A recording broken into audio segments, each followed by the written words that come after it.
சேர்த்து அவருடைய தயவுக்காக நன்றி உள்ளவனாக இருக்கிறேன். I am thankful to God for His kindness that has gathered us together here today. எபிரேயர் நிருபம் எடுத்துக்கொள்வோம். Let's turn to the epistle to the Hebrews.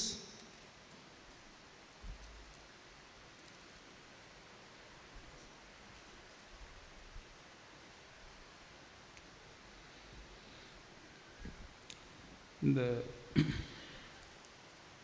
இதில் ரெண்டாவது அதிகாரத்திலே நான் ஒரு சில வசனங்களை நான் வாசிக்கிறேன். Let me read a few verses from chapter 2. ரெண்டாவது அதிகாரம் 14வது வசனம். Verse 14. ஆதலால் பிள்ளைகள் மாம்சத்தையும் இரத்தத்தையும் உடையவர்களாய் இருக்க அவரும் அவர்களைப் போல மாம்சத்தையும் இரத்தத்தையும் உடையவரானார். மரணத்துக்கு அதிகாரியாகிய பிசாசானவனை தமது மரணத்தினாலே அழிக்கும்படிக்கும் ஜீவகாலமெல்லாம் மரண பயத்தினாலே அடிமைத்தனத்திற்கு உள்ளானவர்கள் யாவரையும் விடுதலை பண்ணும்படிக்கும் அப்படியானார். Therefore, since the children share in flesh and blood, he himself likewise also partook of the same, that through death he might render powerless him who had the power of death, that is the devil, and might free those who through fear of death were subject to slavery all their lives. ஆதலால் அவர் தேவ தூதருக்கு உதவியாக கை கொடாமல் ஆபிரகாமின் சந்ததிக்கு உதவியாக கை கொடுத்தார். For assuredly he does not give help to angels, but he gives help to the descendant of Abraham. அன்றியும் அவர் ஜனத்தின் பாவங்களை நிவர்த்தி செய்வதற்கு ஏதுவாக தேவ காரியங்களை குறித்து இரக்கமும் உண்மையும் உள்ள பிரதான ஆசாரியராய் இருக்கும்படிக்கு எவ்விதத்திலும் தம்முடைய சகோதரருக்கு ஒப்பாக வேண்டியதாக இருந்தது. Therefore he had to be made like his brethren in all things, so that he might become a merciful and faithful high priest in things pertaining to God, to make propitiation for the sins of the people. ஆதலால் அவர்தாமே சோதிக்கப்பட்டு பாடுபட்டதினாலே சோதிக்கப்படுகிறவர்களுக்கு உதவி செய்ய வல்லவராயிருக்கிறார். For since he himself was tempted in that which he has suffered, he is able to come to the aid of those who are tempted. இந்த வசனங்களை நாம் வாசிக்கும்போது ஆண்டவராகிய இயேசு கிறிஸ்துவனுடைய அன்பு, அவர் நமக்காக என்னவெல்லாம் செய்திருக்கிறார் என்பதை நாம் இங்கே காண்கிறோம். When we read these verses, we see the love of our Lord Jesus Christ and about what all he has done for us. நாம் மாம்சத்தையும் இரத்தத்தையும் உடையவர்களாக இருக்கிறோம். We are people with flesh and blood. நம்மை மீட்கும்படிக்கு அவரும் மாம்சத்தையும் இரத்தத்தையும் உடையவரானார். He partook of the same flesh and blood in order to redeem us. நமக்காக அவர் தன்னை தாழ்த்தினார். He humbled himself because of us. தேவ தூதர்கள் சாத்தான் பாவம் செய்து அவன் விழுந்து போனான். The angel Satan, who was the angel, he committed sin and fell. அவனை மீட்கும்படி தேவன் அவர்களுக்கு கை கொடுக்கவில்லை. The Lord did not offer any help to redeem the fallen angels. ஆனால் நமக்காக அவர் தன்னுடைய ஜீவனை கொடுத்தார். But he gave up his own life for us. நமக்கு உதவி செய்யும்படி ஒரு இரக்கமுள்ள பிரதான ஆசாரியராக இருக்கிறார். He is a merciful high priest in order to help us. அவர் நம்மை போல மாம்சத்திலே வந்து சோதிக்கப்பட்டு பாடுபட்டதினாலே நம்முடைய சோதனைகள், நம்முடைய பிரச்சனைகள், நம்முடைய ஃபீலிங்ஸ் எல்லாமே அவருக்கு தெரியும். Because he came in the likeness of our flesh and went through all the trials and temptations that we go through, he knows all our problems and all our difficulties. எனவே இங்கே இருக்கிற நாம் ஒவ்வொருவருக்குமே அவர் உதவி செய்ய வல்லமையுடையவராய் இருக்கிறார். So he has the power to help each and every one of us here. So இப்படிப்பட்ட இந்த இயேசு நமக்கு இருக்கிறார். We have this Jesus. So இந்த வசனங்களை வாசித்து நாம் சந்தோஷப்படும்படி மாத்திரம் ஆவியானவர் இதை எழுதி வைக்கவில்லை. The Holy Spirit has not written these scriptures not merely to just exult over these facts. எபிரேயர் 2ஆம் அதிகாரம் முழுவதும் தேவனுடைய அன்பு, இயேசு கிறிஸ்து நமக்காக செய்தது, அவர் தன்னை தாழ்த்தினது எல்லாமே எழுதப்பட்டிருக்கிறது. So in the whole of this chapter 2 of Hebrews, the love of Jesus and all that he has done for us is written. அப்படி சொல்லிவிட்டு 3வது அதிகாரத்திலே நம்முடைய பங்கு நாம் என்ன செய்ய வேண்டும், நமக்குள்ள எச்சரிப்பை நாம் அங்கே பார்க்கிறோம். Having talked about all those things in chapter 2, in chapter 3 he talks about what is our part and what we should do. Okay. அந்த 2வது அதிகாரத்திலுடைய 18 வசனங்கள் முடிந்து விட்டது. So in chapter 2 there are 18 verses. The chapter 2 concludes with the 18th verse. அவர் நம்மை போல வந்தார், நமக்கு உதவி செய்ய வல்லவராய் இருக்கிறார், நமக்காக பரிந்து பேசுகிற பிரதான ஆசாரியராய் இருக்கிறார், எல்லாவற்றையும் நாம் வாசித்து விட்டோம். So we read that he came in the likeness of our flesh and he did all these things for us and he is able to help us. 3வது அதிகாரத்திலே நம்முடைய பொறுப்பை நாம் அங்கே பார்க்கிறோம். In chapter 3 we see our responsibility. அது ஒரு தொடர்ச்சியாக எழுதப்பட்டிருக்கிறது. It's written as a continuation of chapter 2. உதவி செய்ய வல்லவராய் இருக்கிறார் என்று முடிகிறது. It says in chapter 2 that he is able to come to our help. அதுக்கு அடுத்ததாக இப்படி இருக்க என்று 3வது அதிகாரம் ஆரம்பிக்கிறது. Chapter 3 starts with this word, therefore. So இப்படி இருக்க பரம அழைப்புக்கு பங்குள்ளவர்களாகிய பரிசுத்த சகோதரரே, நாம் அறிக்கை பண்ணுகிற அப்போஸ்தலரும் பிரதான ஆசாரியருமாய் இருக்கிற கிறிஸ்து இயேசுவை கவனித்து பாருங்கள். Therefore, holy brethren, partakers of a heavenly calling, consider Jesus, the apostle and high priest of our confession. அங்கே நமக்கு நம்முடைய அழைப்பை குறித்து இங்கே வாசிக்கிறோம். We read about our calling here. நாம் இந்த பூமியில் இருந்தாலும் நமக்கு ஒரு மேலான அழைப்பை தேவன் கொடுத்திருக்கிறார். Even though we are in this world, God has given us a higher calling. பரம அழைப்பு. It's a heavenly calling. நாம் இயேசு கிறிஸ்துவின் சுபாவத்தை பெற்றுக்கொள்ளுகிற அழைப்பு. It's a calling that helps us partake of the divine nature of Jesus. பரிசுத்த சகோதரர்களாய் இருக்கும்படியான ஒரு அழைப்பு. It's a calling that makes us holy. So இப்படி எங்களுக்கு இயேசு கிறிஸ்து இருக்கிறார், பிரதான ஆசாரியராக இருக்கிறார், சோதிக்கப்படும் போது உதவி செய்கிறார் என்று சொல்லுகிறோம். அந்த இயேசுவை கொஞ்சம் கவனித்து பாருங்கள் என்று சொல்லி இந்த 3வது அதிகாரம் ஆரம்பிக்கிறது. We say that Jesus is our helper and he whenever we are tempted he is able to help us, and in chapter 3 he says you consider this Jesus. 7வது வசனத்தை நான் வாசிக்கிறேன். We read verse 7. அதுக்கு 6வது வசனம் வரைக்கும் மோசே தேவனுடைய வீட்டில் எங்கும் உண்மை உள்ளவனாய் இருந்தது போல இயேசு கிறிஸ்துவும் உண்மை உள்ளவராய் இருக்கிறார் என்று சொல்லி நாம் வாசிக்கிறோம். And in the previous before verse 7 up to verse 6 we read that Christ was faithful as a son over his house, just as Moses was faithful in all the house of God. 6வது வசனம் verse 6. கிறிஸ்துவோ அவருடைய வீட்டிற்கு மேற்பட்டவரான குமாரனாக உண்மையுள்ளவராய் இருக்கிறார், நம்பிக்கையினாலே உண்டாகும் தைரியத்தையும் மேன்மை பாராட்டலையும் முடிவு பரியந்தம் உறுதியாய் பற்றி கொண்டிருப்போமாகில் நாமே அவருடைய வீடாயிருப்போம். Verse 6, but Christ was faithful as a son over his house, whose house we are, if we hold fast our confession and the boast of our hope firm until the end. மோசே ஒரு வேலைக்காரனாக தேவனுடைய வீட்டிலே அவர் உண்மை உள்ளவராக இருந்தார். எல்லா இடத்திலையும் தேவன் பார்க்கிற எல்லா இடத்திலையும் அவர் உண்மை உள்ளவராக இருந்தார். Moses was faithful as a servant in the house of God.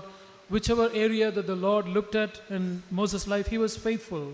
இயேசு கிறிஸ்து ஒரு குமாரனா இருந்து அவர் அந்த வீட்டிலே உண்மை உள்ளவராக இருக்கிறார். But Jesus Christ was a son and he was faithful in his house. ஒரு ஆங்கில மொழிபெயர்ப்பிலே இந்த 6வது வசனம் எப்படி எழுதப்பட்டிருக்கிறது என்றால், this is how it's written in another English translation, the verse 6. அவருடைய வீட்டிலே அவர் நம்மை பார்த்து இரக்கமுள்ளவராய் இருக்கிறார், தேவனுக்கு உண்மை உள்ளவராய் இருக்கிறார். That translation says that Jesus Christ in the house of God is merciful towards us and he is faithful toward the Father. இந்த உலகத்திலே பாவம் செய்யாதபடிக்கு நம்மை மீட்கும்படி தேவனுக்கு உண்மை உடையவராய் இருக்கிறார். He is faithful to God so that he might draw us that not to commit sin. ஆனால் நமக்கு உதவி செய்யும்படி அவர் இரக்கமுடையவராய் இருக்கிறார். But he is merciful so that he might help us.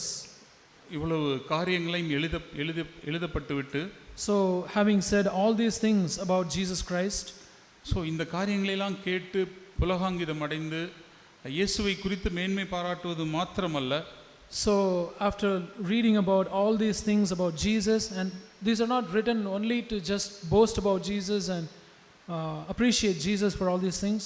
ஆவியானவர் 7வது வசனத்திலிருந்து நமக்கான அந்த எச்சரிப்பை அவர் கொடுக்கிறார். And the Holy Spirit gives us warning from verse 7 onwards. ஆகையால் பரிசுத்த ஆவியானவர் சொல்லுகிறபடியே இன்று அவருடைய சத்தத்தை கேட்பீர்களாகில் வனாந்தரத்திலே கோபமுட்டின போதும் சோதனை நாளிலும் நடந்தது போல உங்கள் இருதயங்களை கடினப்படுத்தாதிருங்கள். Therefore, just as the Holy Spirit says, today, if you hear his voice, do not harden your heart as when they provoked me, as in the day of trial in the wilderness. இந்த 7வது வசனமும் ஒரு தொடர்ந்தேச்சியாய் வருகிற வசனம். Verse 7 is also a continuation of அந்த the previous 2வது அதிகாரம் 3வது அதிகாரத்தினுடைய 6 வசனங்கள் வரை இயேசு கிறிஸ்து நமக்கு என்னவெல்லாம் செய்திருக்கிறார் என்று நாம் பார்த்தோம்.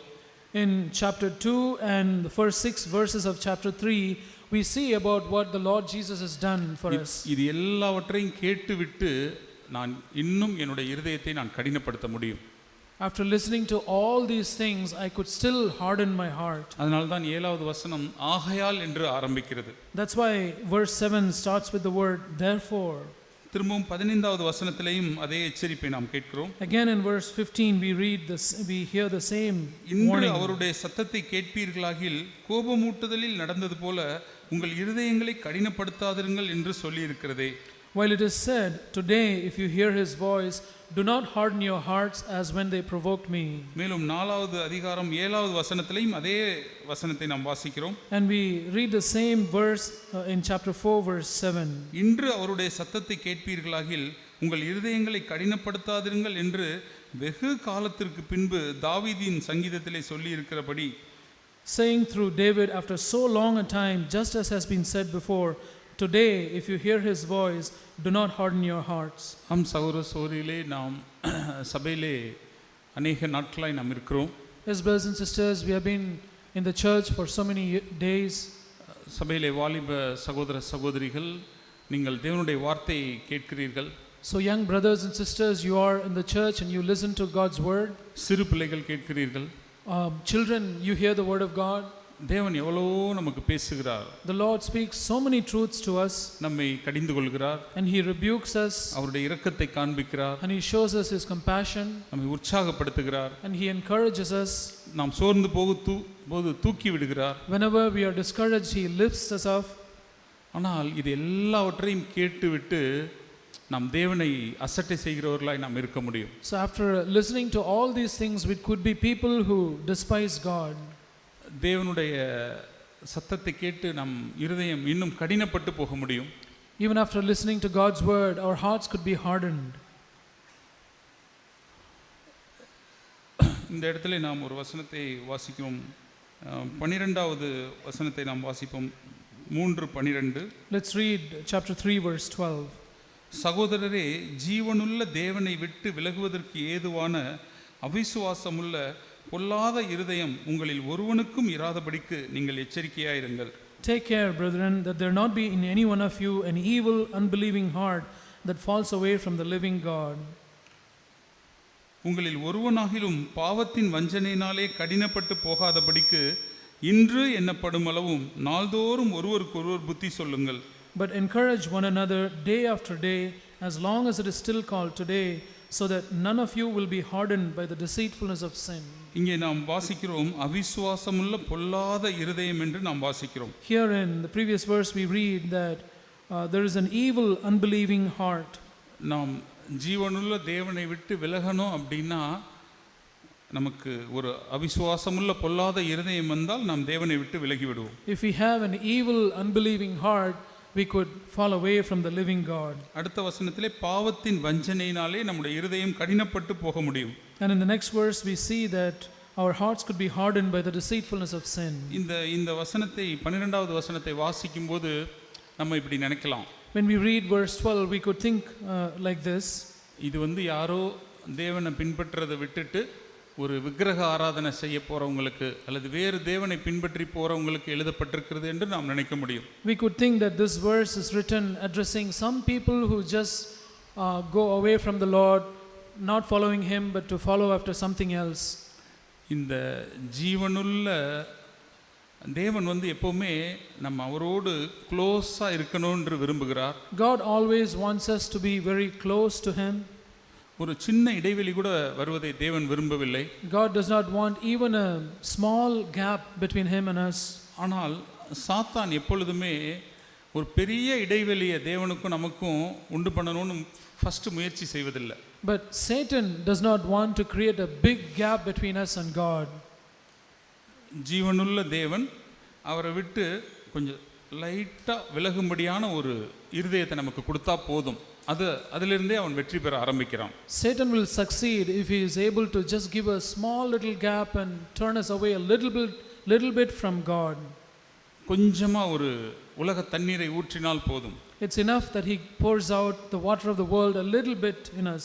அதனால்தான் அடுத்த வசனத்தில் இன்னைக்கு அப்படின்னு சொல்கிற வரைக்கும் நாள்தோறும் ஒருவருக்கொருவர் புத்தி சொல்லுங்கள் என்று எழுதப்பட்டிருக்கிறது. That is why in the next verse it says, but encourage one another day after day as long as it is still called today. இன்றைக்கு வைராக்கியமா விசுவாசமா இருக்கிற ஒரு நபர் நாளைக்கு காலையில அந்த வைராக்கியத்தை இழந்து போக முடியும். A person who is full of faith and full of zeal today could lose all that zeal and faith tomorrow. ஏனென்றால் சாத்தான் அந்த தேவனை விட்டு விலகுற ஒரு அவிசுவாசமான இருதயத்தை எப்போ கொடுக்கலாம்னு வெயிட் பண்ணிக்கொண்டே இருக்கிறான். Because Satan is waiting to look for an opportunity to when he could give that evil unbelieving heart to us. அவன் சின்ன சின்ன காரியங்களை நம்முடைய வாழ்க்கையில புகுத்தி அந்த அவிசுவாசமுள்ள இருதயம் நமக்கு எப்படியாவது வரணும்னு சொல்லிட்டு அவன் முயற்சி செய்கிறான். He tries with all his might to give us little things that would give us an evil unbelieving heart. நீங்க வாலிப சகோதரர்களாய் சகோதரிகளாய் இருப்பீர்களானால், if you are young brothers and sisters, நீங்க ஒருவேளை வேற ஊர்ல இருந்து இங்க இருக்கலாம். it could be that you are from a different place and you are here attending the church. நீங்க இயேசு கிறிஸ்துவை விசுவாசிக்கிற ஒரு நபரா தான் இருப்பீங்க. You could be persons who believe on the Lord Jesus. அவன் உங்கள்ட்ட எப்படி தெரியுமா ட்ரை பண்ணுவான்? But you know how Satan would try his tricks with you? ஒரு ஸ்லைட்டா ஒரு அவிசுவாசமுள்ள ஒரு பொல்லாத இருதயத்தை நம்ம கொண்டு வருவோம் அப்படின்னு ஒரு முயற்சி செய்வோம். He will try to give you the evil unbelieving heart in a little measure in your heart. இன்னைக்கு நீங்க ஹாஸ்டல்ல இருக்கீங்க. So you are today in your hostel. ஞாயிற்றுக்கிழமை சபை கூடி போகலாம் என்று ஒரு விருப்பம் இருக்கிறது. So you have a desire to come to the church gathering, church meeting. நீங்க ஆண்டவருக்குள்ள ஜீலா இல்லைன்னா உங்களுக்கு அந்த ரூம்ல ஒரு ஃப்ரெண்ட் ஒருத்தன் இருப்பான். If you don't have the zeal for God, you have a friend in your room. நீ வாரம் பூரா வேலை செஞ்சிருக்கடா, இன்னைக்கு கொஞ்சம் துணி துவைச்சு போடலாம், ரெஸ்ட் எடுக்கலாம், ஆன்லைனில் அட்டன் பண்ணலாம் அப்படின்னு அவன் உங்களுக்கு ஒரு ஐடியா சொல்லுவான். So that friend will give you an idea saying, oh, you have been working very hard all through the week, so today you could use this for washing your clothes and refresh a little bit.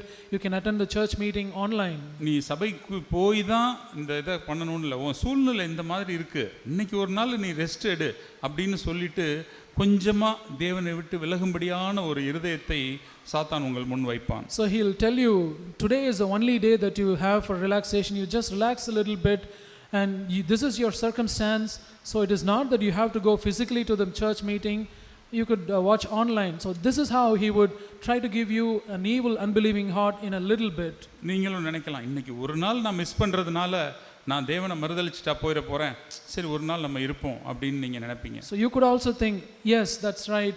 Am I going to deny God by not going to the church for this one day? It's okay if I miss the church meeting one day. ஆனால் சாத்தான் அங்கே வெற்றி பெற்றிருப்பான். But Satan would have succeeded there. அவன் first step தேவனை விட்டு விலகுவதற்கு ஏதுவான ஒரு இருதயத்தை உங்களுக்குள்ளே அவிசுவாசத்தை கொண்டு வந்திருப்பான். He would have succeeded in the first step of giving you an evil unbelieving heart. அடுத்ததா ஐக்கியத்தை நெக்லெக்ட் பண்றது, அசட்டை செய்வது. Secondly, neglecting fellowship. நான் தேவனோடு உறவாடுகிறேன், தேவன் எனக்கு இருக்கிறார், சபையில் போய் நான் ஐக்கியப்பட்டு அல்லது சகோதர சகோதரிகளை தேடி போய் உறவாடுகிறதுனால அப்படி ஒன்றும் பெருசாக என் வாழ்க்கையில் நடந்துராது என்கிற ஒரு எண்ணம். So you could think, I am living with God, I live before God, and it doesn't matter if I just seek to fellowship with brothers and sisters. Go find an opportunity to fellowship with brothers and sisters. அந்த ஐக்கியத்தில் இருக்கிற அந்த வலிமையை, அதில் உள்ள மேன்மையை உங்களை அசட்டை பண்ண வச்சு ஒரு பொல்லாத அவிசுவாச இருதயத்தை அவன் கொண்டு வந்து விடுவான். He will try to bring an evil unbelieving heart by making you despise the power and the greatness that there is in fellowshipping with brothers and sisters. Still நம்ம இயேசுவை தான் விசுவாசித்து கொண்டு இருப்போம். But all the while we will be believing in the Lord Jesus Christ. ஆனால் நம்முடைய இருதயம் ஏதோ ஒரு விதத்தில் கடினப்பட்டு ஒரு அவிசுவாசம் உள்ள நுழைந்து கூடுகட்ட ஆரம்பித்திருக்கும். But our heart would be slowly hardened through something. And disbelief will come into our heart. அடுத்தது வேதத்தை வாசிக்கிறதுல உள்ள ஒரு அசட்டை, ஒரு அஜாக்கிரதை. Then carelessness and despising of reading the word. நான் ஜெபம் பண்றேன், I pray to God, நான் ஐக்கியப்படுகிறேன், I have fellowship, நான் சண்டே மீட்டிங்க்கு போறேன். I go to the Sunday meetings. இன்னைக்கு ஒரு நாள் நான் வேதத்தை வாசிக்காம இருந்தா என் வாழ்க்கையில் அப்படி ஒன்றும் பெரிய லாஸ் வந்துடாது. I'm not going to end up in a great loss in my life if I just miss reading God's word one day. அப்படிப்பட்டதான ஒரு எண்ணத்தை கொண்டு வந்து வேதத்தை விட்டு அவன் நம்மை பிரிப்பான். So he will give us such thoughts and separate us from God's word. தேவனை விட்டு விலகுகிற பொல்லாத அவிசுவாசமான இருதயம். It's an evil, unbelieving heart that separates us from the living God. நம்ம அன்னைக்கு வேதத்தை வாசிக்கலைன்னா நமக்கு பெரிய இம்பாக்ட் என்னன்னு தெரியாது. We would not know the impact that not reading the word of God that day causes us. ஆனால் வாசித்திருந்தோமானால் நாம் அதனால எத்தனையோ விதத்தில் பாதுகாக்கப்பட்டிருப்போம், ஆசீர்வதிக்கப்பட்டிருப்போம். But if we had read the word of God that day, we would have been protected and blessed in many ways. அதன் பிறகு தேவன் மேலே இருக்கிற அந்த தாகம், அந்த பர்சனல் டிவோஷன், தேவனோடு செலவிடுகிற நேரம், அதன் மேலே ஒரு அசட்டையை சாத்தான் கொண்டு வருவான். Then Satan would introduce a despising heart toward spending time with the Lord and fellowshipping with God.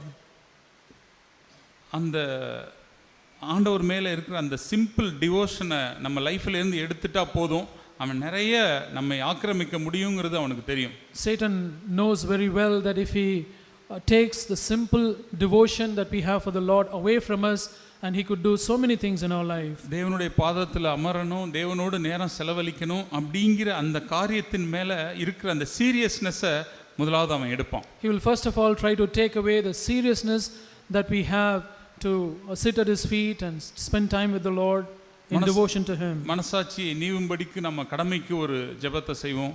We will just make a prayer, say a prayer just to ease our conscience. எத்தனையோ நாடகங்கள்ல எல்லாம் ஜோக்கா சொல்ற மாதிரி காலண்டர்ல ஒரு வசனத்தை வாசிச்சுட்டு நான் இன்னைக்கு பைபிள் படிச்சிட்டேன் அப்படின்னு சொல்லிட்டு அந்த கதாபாத்திரம் போவதை நாம் பார்த்திருப்போம். So in skits and all we would have seen some characters just looking at a single verse on the calendar for that day and then move away. So just like that we would start to despise God's word and spending time with him. இதெல்லாம் ஜீவனுள்ள தேவனை விட்டு நம்ம விலகச் செய்யும், கொஞ்சம் கொஞ்சமா விலகச் செய்யும். All these things will make us go away from the living God little by little. அடுத்ததா உலக நண்பர்கள் பேசுறது ரொம்ப முக்கியமா நமக்கு தெரியும். Then we will feel conversing or talking with our worldly friends as more important. அவங்களோட value system, Their value system. இந்த மாதிரி வண்டி வாங்கலாம், The thought that I could ride such a fancy bike, so இப்படி போய் நம்ம ஊர் சுற்றலாம், so I can just go around places. So இப்படி இந்த உலகத்தில் உள்ளவங்க அவங்களுடைய வேல்யூ சிஸ்டத்தின்படி சொல்கிற ஆலோசனை ரொம்ப பெருசாக நமக்கு மாறிடும். So the counsel or the opinions that the people of the world give us will become so important to us. அப்புறம் அதிகமாக அவங்களோட நேரம் செலவழிக்கிறது ரொம்ப நமக்கு பிடிச்சிருக்கும். Then we would start loving spending time with such people. தேவனுடைய பிள்ளைகளோடு இருக்கிறது நமக்கு போரிங்காக இருக்கும். Then it will be boring for us to spend time with the people of God. எப்பவுமே உலகத்து நண்பர்கள், உலக பிரகாரமான சொந்தக்காரங்க இவங்களையே வட்டம் அடித்து கொண்டிருக்கும். So our heart will always be about the worldly friends and worldly relatives. இப்போ நான் இயேசுவை விட்டு விலகிட்டேனான்னு கேட்டால் நம்ம சொல்ல மாட்டோம், இயேசு தான் இன்னும் எனக்கு தேவனா இருப்பார். But if you ask a question, have you gone away from Jesus Christ, we would say no, Jesus Christ is my important person. ஆனால் பிசாசு அங்கே அவிசுவாசமான அந்த பொல்லாத இருதயத்தை அவன் கொஞ்சம் கொஞ்சமாக போட்டு அவன் சக்ஸஸ் ஆகிட்டே இருப்பான். But in the background, Satan would be succeeding in giving us an evil and unbelieving heart little by little. அப்புறம் இந்த உலகத்தோட fashion, Then the fashions of this world, இந்த உலகத்தின் glamour, the glamour of this world, especially பெண் பிள்ளைகளுக்கு, especially for girl children. உங்களுக்கு தேவனை குறித்தோ தேவனுடைய காரியங்களை குறித்தோ அல்லது ஆண்டவருக்கு நீங்கள் எப்படி பிரயோஜனமாக இருக்கலாம் அப்படின்னு நினைக்க விட மாட்டோம். Satan would not allow us to have your thoughts go around how you might be useful to God, how you could love him more and more. ஏன்னா அந்த மாதிரி நீங்கள் இருந்தீங்கன்னா ரொம்ப ஆசீர்வதிக்கப்பட்டுருவீங்கன்னு அவனுக்கு தெரியும். Because Satan knows that if you have such thoughts, then you would be blessed abundantly. நீங்கள் நினச்சிக்கிட்டு இருப்பீங்க, நான் என்ன ஒரு பெரிய ஒரு அப்பட்டமான பாவத்தில் நான் விழுந்துட்டேன், You could be thinking, oh, have I fallen to a gross sin by doing these things? ஆனால் இந்த உலகத்தினுடைய ஃபேஷன், நவநாகரிகம், ஸ்டைல்ஸ், மாடலிங் இது ஃபுல்லாக உங்கள் மைண்டில் இறங்கியிருக்கும். But your head will be seeped with all the thoughts of this fashions of the world, the glamour and the patterns of this world. தேவனை குறித்து உங்களால் தியானிக்க முடியாது. அப்படி செஞ்சீங்கன்னா கூட அது கடமைக்கு ஒரு செத்த கிரியையாக மாறி இருக்கும். You will not be able to meditate on God. Even if you try to meditate on God, it will be a dead work. எனக்கு இந்த பொல்லாத இருதயம் அப்படிங்கிற வார்த்தைக்கு தேவன் ஆவியானவர் ஒரு மீனிங் எனக்கு சொன்னார். And the Holy Spirit gave me a meaning for this evil heart. இந்த 3:12 எழுதப்பட்டதை நம்ம வாசித்தோம். We read 3:12, Hebrews 3:12. ஜீவனுள்ள தேவனை விட்டு விலகுவதற்கு ஏதுவான அவிசுவாசமுள்ள பொல்லாத இருதயம் என்று இங்கே நம்ம வாசிக்கிறோம். We read about an evil, unbelieving heart that falls away from the living God. பொல்லாத இருதயம் அப்படின்னா ரொம்ப ஒரு கொலை பண்ணுற, ஒரு கோப வெறி உடைய, ஒரு கசப்பு, பகை இப்படி நம்ம நினச்சிக்கலாம். We might think, oh, an evil heart could mean that it's filled with rage and anger and a murderous heart. ஆனால் ஒரு காரியத்தை ஆவியானவர் இது தப்பு மாதிரி தெரியுது, பொல்லாங்காய் தோன்றுகிறது, எச்சரிக்கையாயிரு அப்படின்னு மனசில் சொல்கிறாரு. But the Holy Spirit tells us inside our heart, oh, this looks like an evil thing, this has a form of evil. அப்போ நம்ம மனசுக்குள்ள இதில் என்ன இருக்குது, இதை செஞ்சால் என்ன, இது ஒன்றும் அவ்வளோ பெரிய தப்பெல்லாம் கிடையாது அப்படின்னு ஒரு எண்ணம் வருகிறது பார்த்தீங்களா? So have you seen a counter thought that comes into your heart saying, oh, this is not a great thing, is this a great thing, this is not all that great? வாலிப பிள்ளைகள் நல்லா கவனிச்சுக்கங்க. Young people, I request you to please listen carefully. பரிசுத்த ஆவியானவர் மூலமாகவோ அல்லது சபையில் உள்ள சகோதர சகோதரிகள் மூலமாகவோ அல்லது உங்களுடைய பேரண்ட்ஸ் மூலமாகவோ தேவன் ஒரு காரியத்தை உணர்த்துவார். The Lord will speak to you certain things through brothers and sisters in the church or through your parents or through word of God. நீங்கள் தேவனுக்கு பிரயோஜனமாய் தேவனால் ஆசீர்வதிக்கப்படணும் அப்படின்னா, ஐயோ தேவன் ஏதோ பேசுகிறாரு, இதை நான் கேட்கணும் அப்படின்னு நீங்கள் நினச்சிங்கன்னா தேவனால் பாதுகாக்கப்படுவீங்க. If you want to honor God, if you want to please Him, then if the Lord tries to tell you, if you sense that the Lord is trying to tell you, then you would honor that word. ஆனால் உங்கள் வாலிப வயசில் அநேக சூழ்நிலையில் உங்கள் மனசில் என்ன தெரியுமா தாட்டு வரும்? But in your youthful days, what comes to you mostly is this. இதில் என்ன இருக்குது, ரொம்ப பண்ணுறாங்க, ரொம்ப சீரியஸாக எடுத்துக்கிறாங்க. This is too much, this is going overboard, this is not all that evil. இந்த மாதிரி யாராவது அட்வைஸ் பண்ணால் அவங்களுக்கெல்லாம் இந்த ஜென்ரேஷன் ஒரு பேர் வச்சுருக்கீங்க. So if somebody were to give such advice to you, this younger generation would call such people with a name. Boomer uncle, boomer auntie. You will call them boomer uncle and boomer auntie. நீங்கள் தேவனுடைய பிள்ளைகளாக சபையில் நீங்கள் உட்கார்ந்துருந்தீங்க அப்படின்னா உங்கள் காதுகளில் விழுகிற, உங்களை கடந்து போகிற எச்சரிப்பான வார்த்தைகளை ஒவ்வொன்றையும் சீரியஸாக எடுத்துக்கங்க. If you are sitting here as children of God, please take the word of God that comes to you through hearing the message or through your parents or brothers and sisters so carefully. சாத்தான் ஒரே நாளில் நம்மளை தேவனை விட்டு பிரிக்க மாட்டான். Satan will not separate us from God in a day. Brother Victor ஒரு மெசேஜில் சொல்லியிருப்பாங்க இல்லையா? Brother Victor has said this in one of his messages. ஏதோ ஒரு சினிமாவோட ட்ரெய்லர் ஒரு 2 நிமிஷம் 1 நிமிஷம் வரும்படி ஒரு பாப்பப் வருகிறது. You're seeing a pop-up on your computer screen, a trailer of some movie. அந்த 2 நிமிஷத்தை பார்த்தேன்னா என் கண்களில் இருக்கிற அந்த அபிஷேகம் போய்விடும். If you watch that 2-minute movie trailer, you will lose the anointing that is in your eyes. அல்லது ஏதோ ஒரு 10 செகண்ட் வருகிற shorts or a short video that comes for 10 seconds. அல்லது ஏதோ ஒரு வீடியோ அல்லது ரீல்ஸ் ஒரு 20 செகண்ட் 1 நிமிஷம் வருகிறது, நம்முடைய அபிஷேகத்தை கண்களிலிருந்து எடுத்து விட முடியும். A video of 20 second long, a 1 minute long video could take away the anointing that is in our eyes. ஆனால் சாத்தான் தொடர்ந்து இந்த மாதிரி சின்னதா நம்ம வாழ்க்கையில புகுத்தி அந்த பொல்லாத இருதயமா நம்மளை மாத்தி ஜீவனுள்ள தேவனை விட்டு விலகிறதுக்கு முயற்சி பண்ணிக்கொண்டே இருக்கிறான். But Satan is always trying to give us all these little things and give us an evil unbelieving heart and thereby leading us away from the living God. அந்த தண்ணீர் ஊற்றப்பட்டு அந்த இருதயம் பொல்லாததா மாறி ஒரு டைலூட் ஆயிடுச்சு அப்படின்னா திரும்ப நம்ம தேவன்கிட்ட போகணும்னு நினச்சோன்னா கடினமாக இருக்கும். So if the heart is already diluted by the water of this world from Satan, then if you want to go back to the Lord, it will be difficult. இந்த டபுள் சைடு செல்லோ டேப்பெல்லாம் நீங்கள் பார்த்துருப்பீங்க. You would have seen the double side cello டேப்பில் double side tape, two-sided tape. மஞ்சள் கலரில் அப்படி மேலே சுற்றி வச்சுருப்பாங்க, உள்ளே வந்து அந்த ஒற்றை பார்ட் இருக்கும். So you'll have a double-sided tape with a yellow covering on both sides. அல்லது வந்து வீட்டில் வந்து இப்போல்லாம் இந்த ஃப்ரேம்ஸ் எல்லாம் வந்து ஒட்டுறதுக்காக பின்னாடி வந்து 2 ஸ்டிக்கர் மாதிரி வச்சுருப்பாங்க. And at homes you would have seen some stickers to place the some photos to hang on the wall. அந்த வாலில் நம்ம ஒட்டுறதுக்கு முன்னாடி அதை என்ன பண்ணியிருப்பாங்க, ஒரு பேப்பர் வச்சு அதை சீல் பண்ணியிருப்பாங்க. Before we put that to use, they would have covered it with a shiny paper. இந்த டபுள் சைடட் டேப்பும் பார்த்தீங்க அப்படின்னா ரோல் பண்ணப்பட்டிருக்கும். அந்த ஒற்றை பகுதிக்கு மேலே ஒரு வெள்ளையாக ஒரு லேயர் ஒன்று இருக்கும், மஞ்சளாக ஒரு லேயர் இருக்கும். So even in this double-sided tape, you would notice a yellow color tape that is stuck to the adhesive. நம்ம இப்போ அந்த ஃப்ரேம் இருக்குது, அதுக்கு பின்னாடி 2 ஸ்டிக்கர் இருக்குது. இப்போ நம்ம போய் அந்த வாலில் ஒட்டுறோம். So we have the frame and then we see the stickers attached to them on the corners, and now we want to try to fix it on the wall.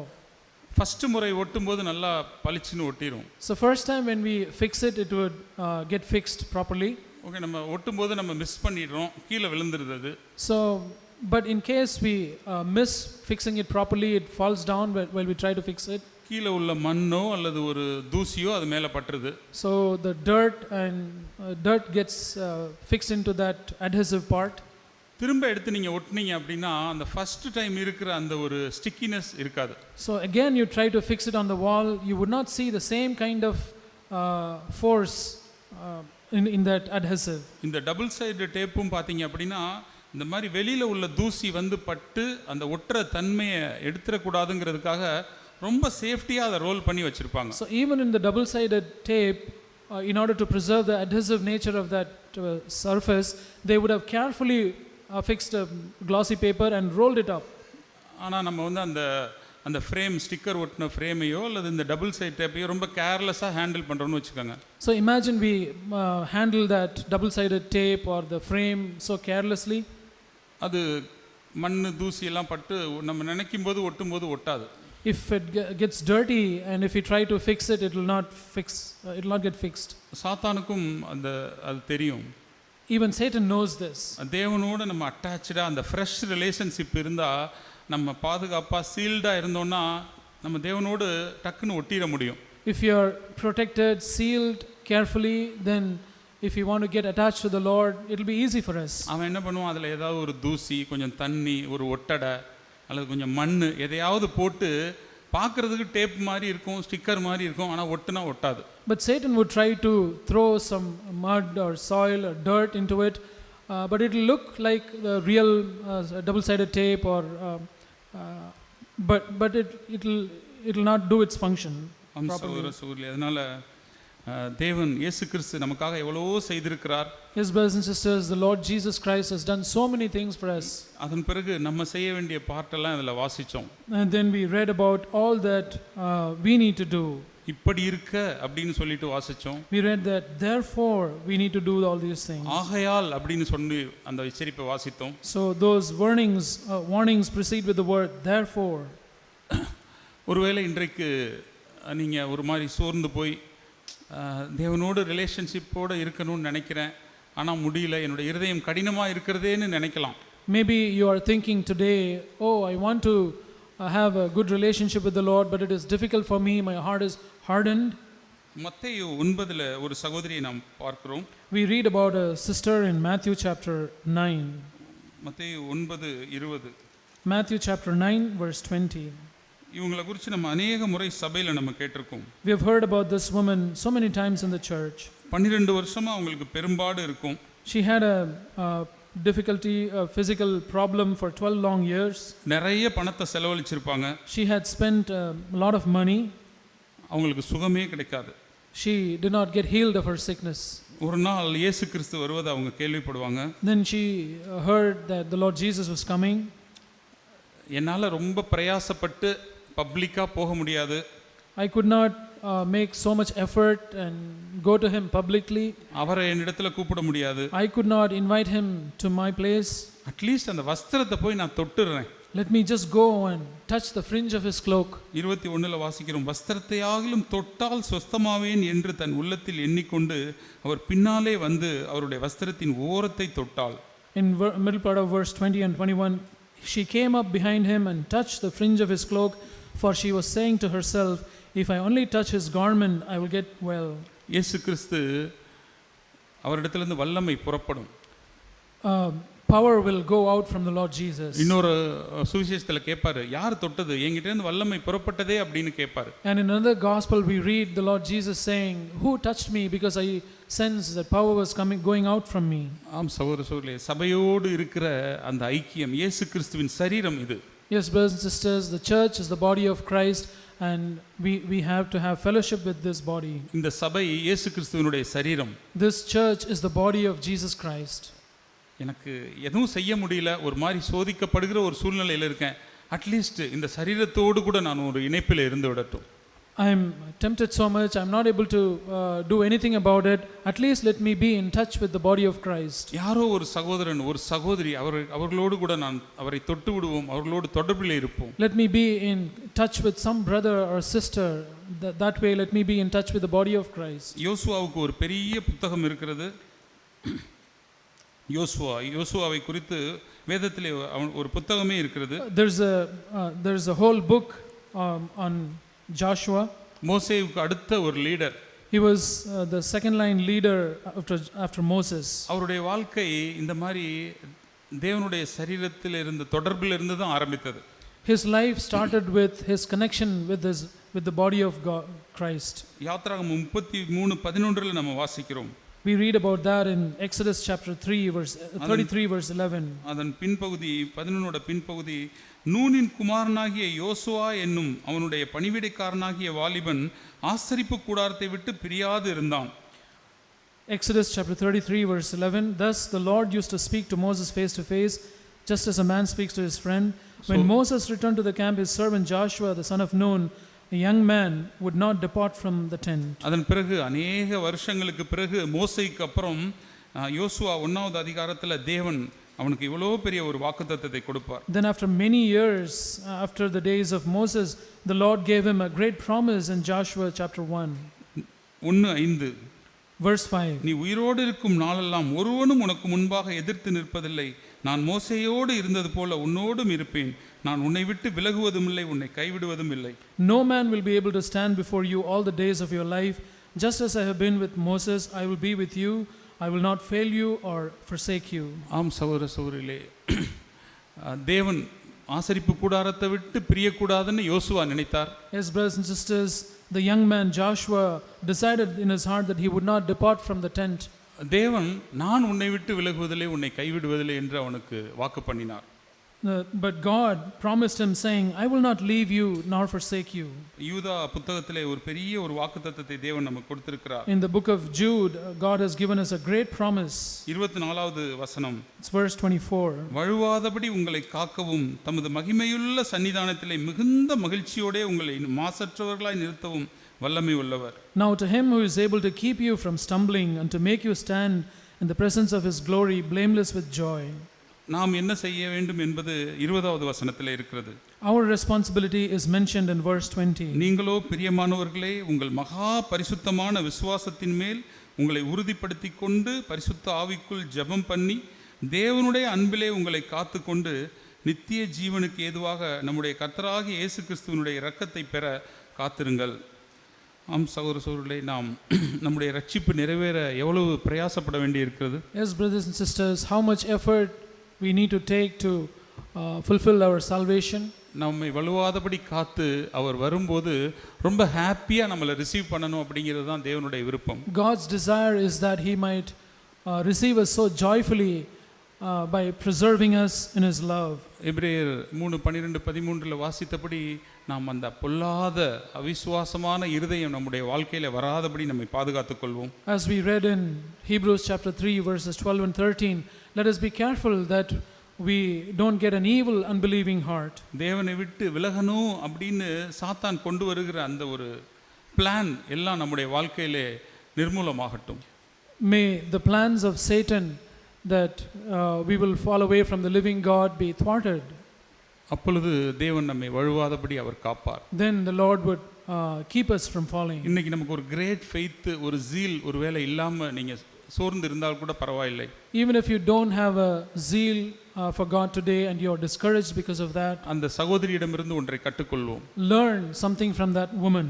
இந்த வஸ்திரத்தின் ஓரத்தை தொட்டு விடுவோம். Let me touch the fringe of Jesus' cloak. இந்த உலகத்தை விட்டு விலகி தேவனுடைய சபையோடு நமக்கு ஒரு ஐக்கியம் உண்டாகட்டும். Let us separate ourselves from the world and get united and get fellowship with the church. வாலிப சகோதர சகோதரிகள், Young brothers and sisters, நீங்க எல்லாருமே ஆசரிப்பு கூடாரத்தை விட்டு தேவனுடைய சரீரத்தை விட்டு பிரியக்கூடாதுன்னு நினைச்சீங்கன்னா தேவன் உங்களை விட்டு விலகவும் மாட்டார், உங்களை கைவிடவும் மாட்டார். if you decide in your heart that you don't want to depart from the tent of God, which is the church of Christ, then the Lord will not depart from you. நீங்களும் ஒரு ஜோஷுவாவாக எழும்பி தேவனுடைய சபையை ஆசீர்வதிக்க முடியும். And you could also bless the church of God by being another Joshua. தேவன் நமக்கு உதவி செய்வார். May God help us.